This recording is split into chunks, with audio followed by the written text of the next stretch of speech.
ನಮಸ್ಕಾರ. 31 ಜಿಲ್ಲೆಯ ರೈತರಲ್ಲಿ ಮನವಿಯನ್ನು ಮಾಡ್ತಾ ಇದ್ದೀನಿ. ಇದು ಮುಂಗಾರು ಪ್ರಾರಂಭವಾಗುತ್ತಿದ್ದು ಬಿತ್ತನೆ ಪ್ರಾರಂಭ ಆಗ್ತಾ ಇದೆ. ಎಲ್ಲ ರೈತರು ಎಚ್ಚರದಿಂದ ಇರಬೇಕು. 31 ಜಿಲ್ಲೆಯ ಎಲ್ಲ ರೈತರು ಗೊಬ್ಬರ ಕುಣ್ಕೋಬೇಕಾದ್ರೆ ಲಿಂಕನ್ನು ಯಾವ ಅಂಗಡಿ ಮಾಲೀಕರು ಕೊಡ್ತಾರೆ, ಈ ಸಲ ದಯವಿಟ್ಟು ಯಾವುದು ಕೂಡ ಲಿಂಕನ್ನು ತಗೋಬಾರ್ದು.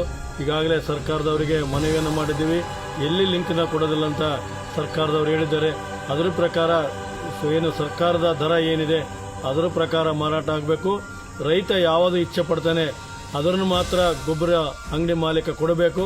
ಅದನ್ನು ಮೀರಿ ಏನಾದರೂ ಲಿಂಕನ್ನು ತಗೊಳ್ರಿ ಅಂತ ಹೇಳಿದ್ರೆ ಆಯಾ ತಾಲೂಕಿನಲ್ಲಿ ಕೃಷಿ ಅಧಿಕಾರಿಗಳಿರ್ತಾರೆ, ಅವರಿಗೆ ಅಂಗಡಿ ಮೇಲೆ ಕಂಪ್ಲೇಂಟ್ ಕೊಡ್ರಿ. ಅದನ್ನು ಮೀರಿ ಏನಾದರೆ ಅಸಿಸ್ಟೆಂಟ್ ಡೈರೆಕ್ಟರು ಏನಾದರೂ ಕೆಲಸ ಮಾಡಲಿಲ್ಲದ್ರೆ, ನಿಮಗೆ ಸ್ಪಂದನೆ ಮಾಡಲಿದ್ರೆ ಅವರ ಅಲ್ಲೇ ನಾವು ಆ ತಾಲೂಕಿಗೆ ಬರೋ ಕಾರ್ಯಕ್ರಮ, ಹಳ್ಳಿಗೆ ಬರೋ ಕಾರ್ಯಕ್ರಮ, ಜಿಲ್ಲೆಗೆ ಬರೋ ಕಾರ್ಯಕ್ರಮ ರೈತ ಸಂಘ ಮಾಡುತ್ತೆ. ಅಂಗಡಿ ಮಾಲೀಕರು ತಗೊಂಬಲೇಬೇಕಂತ ದೌರ್ಜನ್ಯ ಮಾಡಿದ್ರೆ ಅವ್ರ ಮೇಲೆ ಅವ್ರ ಮನೆ ಅಂಗಡಿ ಮುಂದೆ ಧರಣಿ ಕುಂದ್ರ ಕಾರ್ಯಕ್ರಮ ಮಾಡೋಣ್ರಿ. ಅವ್ರ ಅಂಗಡಿ ಲೈಸೆನ್ಸ್ ರದ್ದು ಮಾಡೋ ಕಾರ್ಯಕ್ರಮ ಆಗಬೇಕು. ಅವ್ರ ಮೇಲೆ ಕ್ರಿಮಿನಲ್ ಕೇಸ್ ಮೊಕದ್ದಮೆ ಹಾಕಂತ ಕಾರ್ಯಕ್ರಮ ರೈತ ಸಂಘ ಮಾಡೋಣ ಅಂತ ಹೇಳಕ್ಕೆ ಇಚ್ಛೆ ಪಡ್ತಾ ಇದ್ದೀನಿ. ಮತ್ತೊಮ್ಮೆ ರೈತರಲ್ಲಿ ಮನವಿಯನ್ನು ಮಾಡ್ತಾ ಇದ್ದೀನಿ, ದಯವಿಟ್ಟು ಎಚ್ಚರದಿಂದ ನೀವೆಲ್ಲರೂ ಇರ್ಬೇಕಂತೇಳಿ ನೀವು ಹೇಳ್ತಾ ಎಲ್ಲರಿಗೂ ರೈತರಿಗೂ ಧನ್ಯವಾದಗಳು. ಎಲ್ಲ ರೈತರಿಗೂ ನಮಸ್ಕಾರ.